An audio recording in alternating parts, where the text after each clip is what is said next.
audio jungle.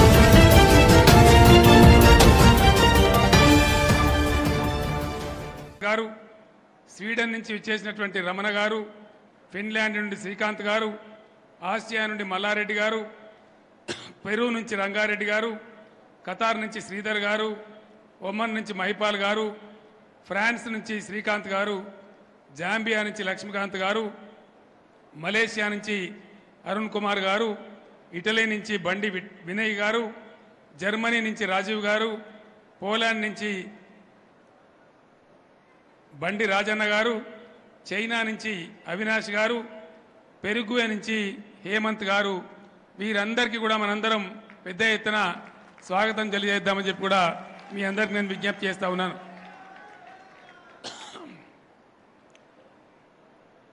పార్టీని ఉద్యమాన్ని ప్రారంభించి 17 సంవత్సరాలు పూర్తి చేసుకొని 18వ సంవత్సరంలోకి మనం అడుగు పెట్టినాం. జలదృశ్యంలో 2001 ఏప్రిల్ 27 రోజు పార్టీ ప్రారంభించిన సమయంలో అనేక అనుమానాలు, మొటికలు విరిచిన వాళ్ళు, చప్పరిచ్చిన వాళ్ళు, ఇది అయ్యే పనా పోయే పనా అని మాట్లాడిన వాళ్ళు, అనేక సన్నివేశాలు, అనేక సందర్భాలు మనం చూసినాం. సరే, అందరి అంచనాలను తలకిందులు చేస్తూ,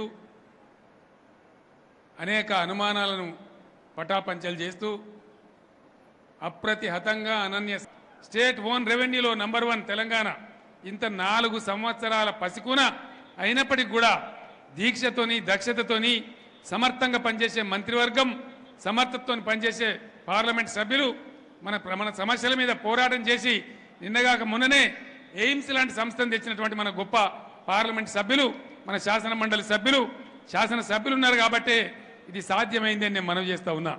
వీళ్ళందరికీ కూడా ప్రాణవాయువులాగా ఆనాడు రాష్ట్ర సాధన ఉద్యమంలో కావచ్చు, ఈరోజు ప్రభుత్వ కార్యక్రమాల అమల్లో కావచ్చు, వీటంతటికి కూడా ప్రాణవాయువులాగా పనిచేసేటువంటి 75 లక్షల మంది టీఆర్ఎస్ సభ్యులు, టీఆర్ఎస్ కార్యకర్తలు, టీఆర్ఎస్ నాయకులు, మీరే దీనంతటికీ ఆక్సిజన్ అని చెప్పి కూడా నేను మనవి చేస్తా ఉన్నా. ఈ గౌరవం, ఈ కీర్తి టీఆర్ఎస్ పార్టీ సభ్యులైన 75 లక్షల మందికి, పార్టీ కార్యకర్తలకు, పార్టీ నాయకులకు మీకే దక్కుతుందని మీ అందరికి కూడా నేను హృదయపూర్వకంగా శిరస్సు వంచి నమస్కారాలు, ధన్యవాదాలు కూడా తెలియజేస్తా ఉన్నాను. కొన్ని విషయాలు చెప్పాలి. మిత్రులు అడిగిన వేరే ఎవరు చెప్పినా మీరు చెప్పినట్టు ఉండదు సార్, మీరు చెప్పాలన్నారు. భూ రికార్డుల ప్రక్షాళన మొన్న ఒక 4-5 రాష్ట్రాల ప్రతినిధులు వచ్చినారు. మా రాష్ట్రంలో మేము కనుక ఈ పని చేస్తే క్షణాల మీద మా ప్రభుత్వం కుప్పగూలుతుందని చెప్పినారు. చేయలేరు అని చెప్పినారు. ప్రధానమంత్రి సొంత రాష్ట్రం గుజరాత్లో 8.5 సంవత్సరాల కింద మొదలు పెడితే ఇప్పటికి కూడా పూర్తి కాలేదు.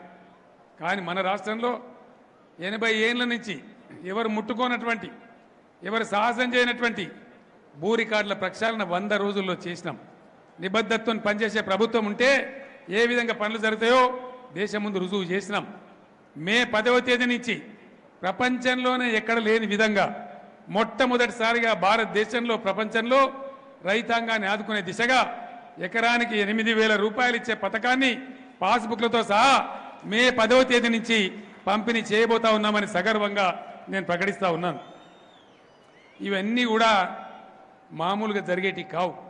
ఒక నిబద్ధత, ఒక్కొక్క పథకానికి రూపకల్పన చేయాలంటే రక్తం రంగరించాలి, మేధస్సును కరిగించాలి, తెలివంది తెలుసుకోవాలి, మేధావులతో మాట్లాడాలి, అధికారులతో గంటలు వారాలకు వారాలు, నెలలకు నెలలు కూడా చర్చలు చేయాలి. గ్రౌండింగ్ జరిగేటప్పుడు కూడా day to day, night, evening లేదు, మానిటర్ చేస్తూ ఉండాలి 24 గంటలు. అట్లా చేస్తే తప్ప ఇవి సాధ్యం కావు. ఇక్కడ మన దగ్గర కూడా పార్టీలు ఉన్నాయి. చిన్నవాళ్ళు, అర్బకులు, ఎన్నడూ రాజ్యం చేయలే ఆంధ్ర నాయకుల దగ్గర సంచులు మోసిన వాళ్ళు ఇవాళ పిసిసి అధ్యక్షులుగా ఉన్నారు, భారతీయ జనతా పార్టీ అధ్యక్షులుగా ఉన్నారు.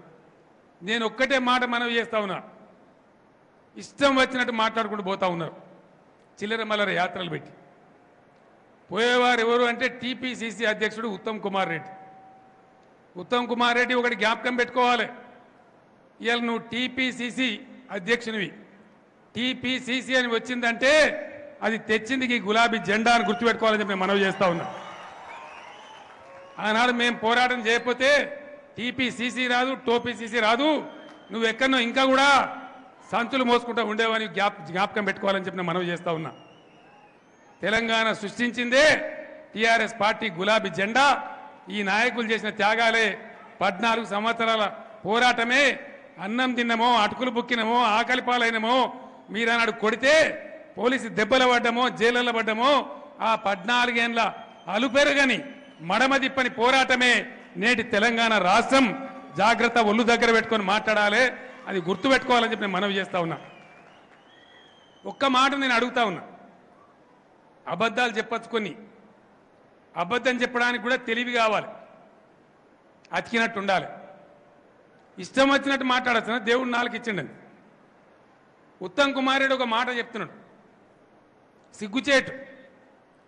ఇప్పటికే 2-3 సార్లు అవమానపడ్డాడు, అయినా కానీ తెలివితేటలు లేవు, ఎట్లా మాట్లాడానో తెలియదు. ఈ మధ్య సభ బస్సు ఆయన ఏం చెప్తాడు, 150 రూములతోని ప్రగతి భవన్ కట్టుకున్నాడు ముఖ్యమంత్రి అని చెప్తాడు. నేను ఒక్క ఛాలెంజ్ చేస్తా ఉన్న ఉత్తమ్ కుమార్ రెడ్డి, సాయంత్రం 5-6 గంటలకు ఇలా ఈ సభ అయిపోతుంది. 7:30కు నేను ఇంటికాడనే ఉంటా. మొత్తం మీడియాని తీసుకొని నువ్వు రా. ఒకవేళ 150 కాదు 15 రూములు చూపెట్టకపోతే ఆ ప్రగతి భవన్ ముందు నువ్వు ముక్కు నేలకు రాసిపోవాలి.